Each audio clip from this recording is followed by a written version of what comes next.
देख रहे हैं जस्टिस 24 न्यूज। पश्चिम बंगाल में राष्ट्रपति शासन लगा देना चाहिए, ममता बनर्जी मुख्यमंत्री रहने के लायक नहीं। उत्तर प्रदेश के मंत्री रघुराज सिंह का ममता बनर्जी पर तीखा प्रहार। मुंबई के सांता क्रूज स्थित ताज होटल की शाम उस वक्त सियासत की आग में तपने लगी जब उत्तर प्रदेश सरकार के श्रम एवं सेवा योजन राज्य मंत्री रघुराज सिंह मुंबई में कई आयोजनों में शामिल होने के बाद वहीं ठहरे हुए थे और पत्रकारों से उनकी खुलकर चर्चा हुई, जिसमें मेट्रो दिनांक टीवी न्यूज के प्रधान संपादक दीनानाथ तिवारी ने जब वक्फ बोर्ड संशोधन बिल पर पश्चिम बंगाल में मचे बवाल का सवाल उठाया तो रघुराज सिंह ने बिना लाग लपेट के जवाब देते हुए कहा कि यह बिल देश के प्रधानमंत्री नरेंद्र मोदी ने इसलिए लाया है ताकि गरीब मुस्लिम समाज को लाभ मिल सके।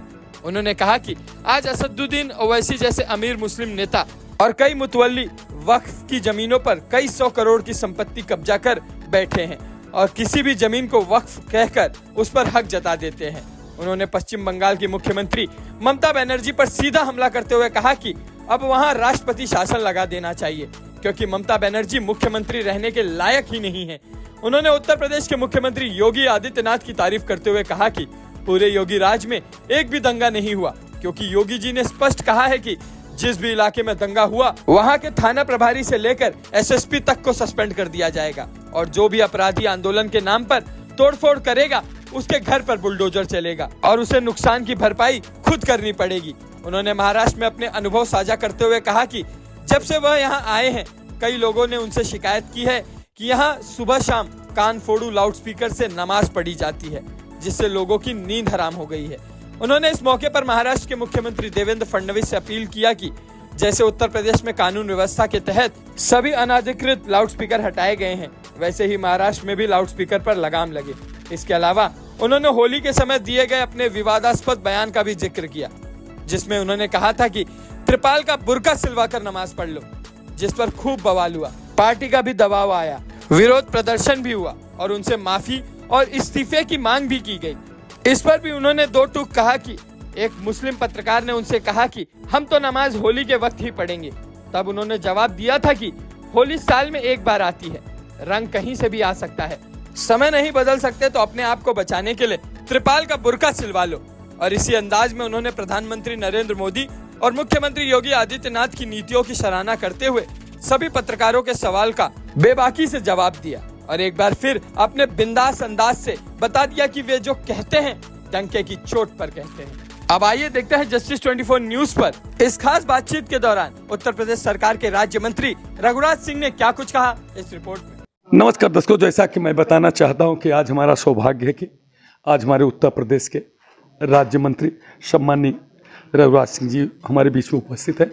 मैं उनसे एक सवाल बहुत इस समय बहुत जो चर्चित है वक्फ बोर्ड संशोधन का, आइए हम जानने की कोशिश करते हैं सर से। वक्फ बोर्ड जो संशोधन हुआ है उसमें उथल पुथल मच गया है, उसके बारे में क्या कहना है?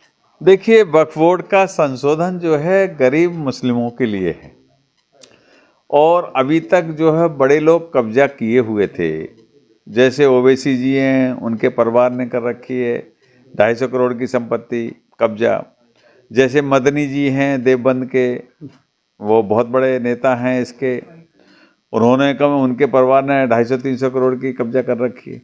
ऐसे बड़े लोगों ने कब्जा कर रखी हैं जो संपत्तियां, और किसी भी पार्लियामेंट को किसी भी मंदिर को वक्फ का कह देते हैं। जैसे अभी इलाहाबाद आपके प्रयागराज में आप देख रहे हैं कि कुंभ हुआ तो वहाँ कह दिया ये कुंभ की ज़मीन तो हमारी वक्फ की है। तो इसलिए आपके माध्यम से कहना चाहते हैं तो ये कानून का संशोधन जो हुआ गरीब लोगों के लिए जिनको लाभ मिलना चाहिए उनके लिए हुआ है, परंतु कुछ ऐसे दैत्यों के वंशज हैं जो इस बात को मानने को तैयार नहीं है क्योंकि वो केवल कब्जा अपना जमाए रखना चाहते हैं।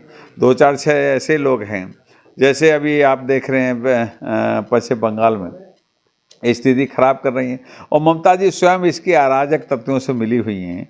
वो मुख्यमंत्री होकर वो काम ऐसा कर रही हैं कि उनको तो तत्काल भंग कर देना चाहिए।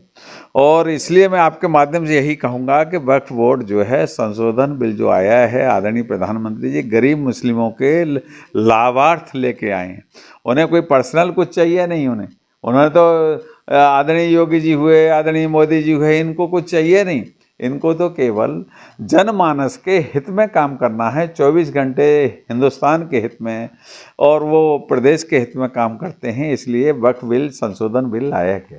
मगर सर, जिस तरह से ममता बनर्जी के राज्य में 3 लोगों की मौत हुई है, अभी भी की स्थिति बहुत नाजुक है, वहाँ पे कितने फोर्स लगाएंगे, इस पर क्या करना है? देखिए, मैं तो ये कहूँगा कि वहाँ राष्ट्रपति शासन लागू कर देना चाहिए, जिससे कि अमन चैन आ जाए और ये जो गुंडा तत्व हैं, अपराधी तत्व हैं, वो चुप अपने आप हो जाएंगे राष्ट्रपति शासन जिस दिन लागू हो जाएगा। क्योंकि ममता जी तो उनको एकदम और भड़काने में लगी हुई हैं। ममता जी मुख्यमंत्री लायक है ही नहीं, वो तो दुर्भाग्य से मानिए कि मुख्यमंत्री हैं और सबसे बड़ी दुर्भाग्यशाली मुख्यमंत्री होंगी देश की, जो हिंदुओं को मरवा रही हैं।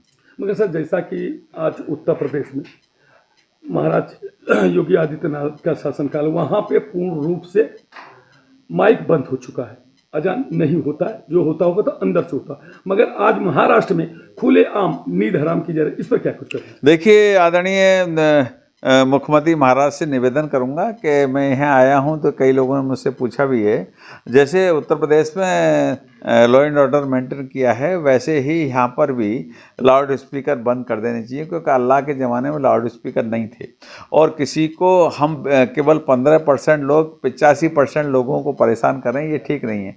और आजकल आधुनिक युग है, मीडिया का ज़माना है, सोशल मीडिया के माध्यम से, अपने मोबाइल के माध्यम से अजान को अगर उनको देना ही है तो वो अजान के लिए मोबाइल से सूचना दे सकते हैं।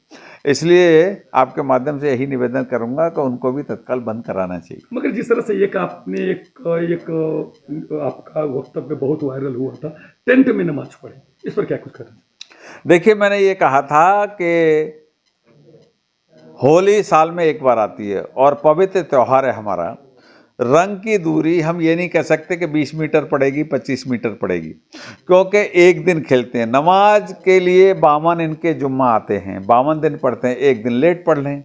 तो एक पत्रकार मुस्लिम थे, उन्होंने हमसे पूछा, नहीं साहब हम तो टाइम से ही पढ़ेंगे। मैंने टाइम से ही पढ़ेंगे तो आप ऐसा करें कि त्रिपाल का बुर्का सिलवा लें, जिससे आपकी टोपी नहीं भीगेगी। तो मैंने इसमें कोई गलत मैंने सुझाव दिया था, उनको सही कहा, क्योंकि भैया आपको टाइम से ही नमाज पढ़ना है तो त्रिपाल का बुर्का पहन लें और उसके बाद आप जाएं नमाज पढ़ने। क्योंकि रंग के लिए हम किसी से ये नहीं कह सकते, नहीं भाई 20 मीटर ही खेलना, 15 मीटर खेलना, वो मुसलमान वहाँ से जाएंगे। तो ऐसा हो नहीं सकता हिंदुस्तान में, क्योंकि हिंदुस्तान में हिंदुओं का देश है और ये पवित्र त्यौहार है, हमारा साल में एक बार ही आता है। जिस तरह से कि सांसद इमरान मकसूद ने एक विवाद दिया, जो तो आए दिन उन्होंने एक पहले प्रधानमंत्री भी टिप्पणी की, इस पर क्या कुछ नजरिए देखते? मैं यही कहूँगा कि इमरान मसूद जैसे व्यक्ति को, ये दैत्य के वंशज हैं और दैत्य के वंशज आप जानते हैं कहीं ना कहीं कुछ हरकत करते हैं, लेकिन आने वाले समय में न ये सांसद रहेंगे और न ये खुद रहेंगे। धन्यवाद। जिस तरह से मैं हमारे रघुराज सिंह साहब ने जिस तरह से ये वक्तव्य दिया, इसका मैं धन्यवाद देना चाहता हूँ कि जैसा उन्होंने कहा है कि जिस तरह से उत्तर प्रदेश में लाउड स्पीकर पूर्ण रूप से बंद हुआ, यहाँ के मुख्यमंत्री से मैं मांग करता हूँ कि यहाँ पे भी बंद होना चाहिए। शासन जिस तरह से चल रहा है वो पूर्ण रूप से चलना चाहिए, तभी इनके ये मालूम पड़ेगा कि हिंदू धर्म भी क्या है, इसका भी महत्व होना। उनकी हैसियत नहीं है, हिंदुस्तान है ये देश 25 बार कटा, लुटा, पिटा, लेकिन हिंदुस्तान की संस्कृति अलग नहीं हुई। बाकी आपने देश देखे होंगे, खत्म हो गए देश, लेकिन हिंदुस्तान कभी खत्म नहीं हुआ और हिंदुस्तान कभी खत्म होगा भी नहीं, क्योंकि ये भगवान राम, भगवान कृष्ण, भगवान शिव के द्वारा बसाया हुआ सनातन धर्म है। और वो स्वयं उनकी 5वीं पीढ़ी हिंदू थे। जब वो हिंदू न रह सके, दोगला हो गए, वो मुस्लिम बन गए, तो वो मुस्लिम भी नहीं रहेंगे। और उनकी गलत फहमी है, उत्तर प्रदेश की भूमि उत्तम भूमि है, अगली बार उनको ऐसा नेस्तनाबूद करेंगे वो कहीं पटल पर नजर नहीं आएंगे। लेकिन तो कह रहे हैं कि अगर उनकी सरकार आती तो 1 घंटे के अंदर बिल को फाड़ के फेंक देंगे। उनके बाप दादों की सरकार कभी नहीं आनी, विपक्ष की सरकार कभी आनी नहीं। 50 साल तक भारतीय जनता पार्टी लगातार शासन करेगी, क्योंकि हिंदू समझ चुका है कि इन बेईमानों के द्वारा सरकार जो बनाई जाती थी और केवल मुस्लिमों के लिए काम होता था।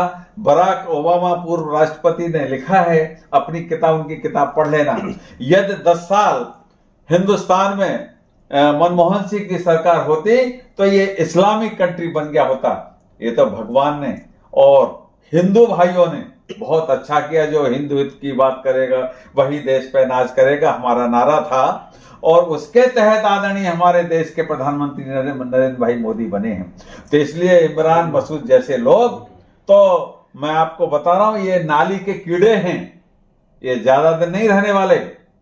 50 साल लगातार भारतीय जनता पार्टी के देश और प्रदेशों में सरकार रहेगी, क्योंकि हिंदू जाग गया है, शेर जग गया है। सर आखिरी सवाल, जिस तरह से बर्कफील्ड दोनों लोकसभा में और राज्यसभा में भी पास हुआ है, उसको लगनी है कोई अनकॉन्स्टिट्यूशनल लैंग्वेज यूज की है इमरान मसूद जी ने, जो खुद सांसद हैं? देखिए ये दैत्यों के वंशज हैं। मैं इसलिए हमेशा कहता हूं जो शुक्रवार को नमाज अदा करते हैं, दैत्यों के वंशज गुरु शुक्राचार्य थे और उन्होंने भगवान से आराधना की थी कि देवों के साथ दैत्य भी आवश्यकता है। तो ये दैत्यों के वंशज हैं, इसलिए इनकी भाषा भी वही है। लेकिन आप चिंता मत करिए, सने सने सब ठीक होगा। और इन जैसे कितने लोग हवा में उड़ गए, दिखेंगे नहीं। ये 15% लोग हैं केवल हिंदुस्तान में। ये कोरी गीदड़ भक्की से हिंदुस्तान और हिंदू अब डरने वाला नहीं है। हिंदू जाग गया है, हिंदू सोया हुआ शेर था, हिंदू अब समझ चुका है कि हम हिंदुस्तान पर राज कर सकते हैं, अकेले इनकी आवश्यकता हमको नहीं। Thank you so much sir. धन्यवाद।